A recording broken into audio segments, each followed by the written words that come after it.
Why is nobody taking me serious? Are we rolling? Bonjour folks, it's Chef Adam Jones from We Chef Recipes, and today we're going to show you how to make the ultimate chili oil.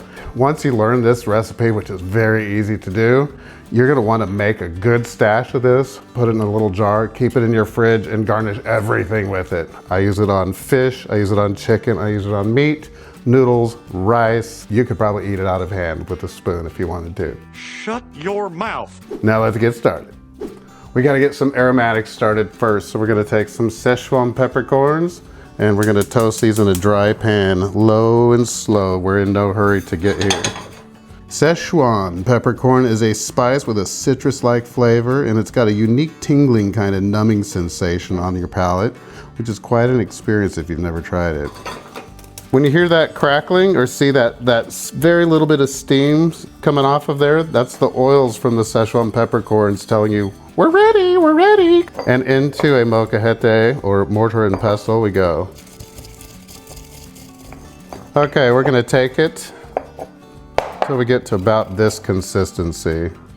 Then we're gonna drop these bad boys off into this little saucepan over here. Just a small saucepan is good. And I like mine with this little pouring lip on here. You'll see why we do that later on in the video. Meanwhile, back at the ranch, to get our aromatics started, in a larger pot, over very, very low heat, the other aromatic stars are star anise, 1 each, and 1 cinnamon stick. Over very low heat, we're gonna carefully measure half a cup of avocado oil.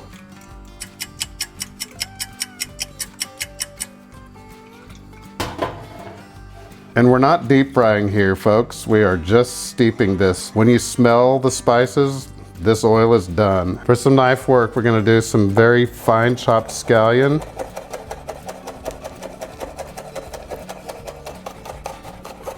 Oh, just kidding. Then we're gonna bring these down just a little bit more. Drop them off into the saucepan. Then we're gonna take roughly a tablespoon of fresh ginger. I like to use the inside lip of a spoon to peel it.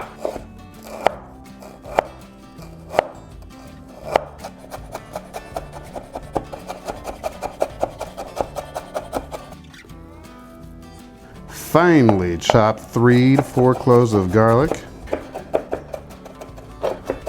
and dump it right on in there. All right, meanwhile, our oil is steeping with the cinnamon stick and the star anise, almost where I can smell it now.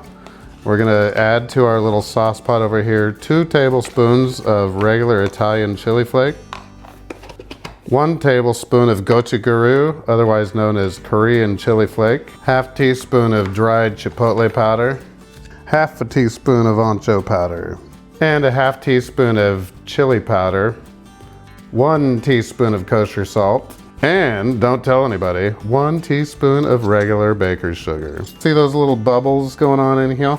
That means that we're steeping. The aromatics are very strong coming off of this. Bubbles are good. If you see them deep frying, then your oil is way too hot. We're just infusing this oil for now, and then we're gonna remove these and we're gonna put them straight into this pot. If my camera guy would move his camera. We're gonna put them right into here. Take out our spices. And then we're gonna crank up this oil just to get a little bit hot. I'm not gonna use a candy thermometer for this little amount of oil. If smoke or fire starts coming out of your pot, you've gotten your oil entirely too hot. Don't take it that far. Ideally, we want this oil to make a little bit of a sizzle when it hits the liquid from the garlic and ginger. And that's gonna be just enough to slightly caramelize that sugar and really blend all these flavors together.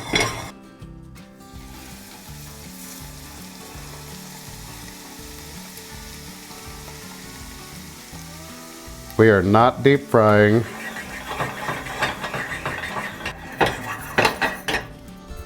If you could smell this just from here, that is awesome. Now time and temperature are going to finish this recipe for us. You could eat it right now, but it'll be great in about 2 hours. Now, here is why this chili oil is better than that jarred crap that you buy at the store, even though ours is going into a jar. A, there's no preservatives in mine.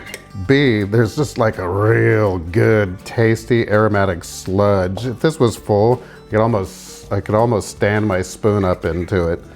I'm gonna keep the cinnamon stick and the star anise in here just so they continue to infuse their flavor. This is the good stuff that you do smear on your noodles, on your rice, on your fish, on your meat, on anything. You could put this on my work shoes and this would taste pretty good. When it's mostly cooled off, I like to put it off into a little mason jar just to give you that store-bought feeling. And of course, having a lip on the saucepan sure makes it easier to pour. This helps you appreciate the beauty and color of the spices that you put in there. This recipe fits perfectly into one of those 8-ounce mason jars. Look at this color going on in here. Look at that rich infused red up here. And imagine how beautifully delicious that toasted ginger and garlic are in here with all these other spices.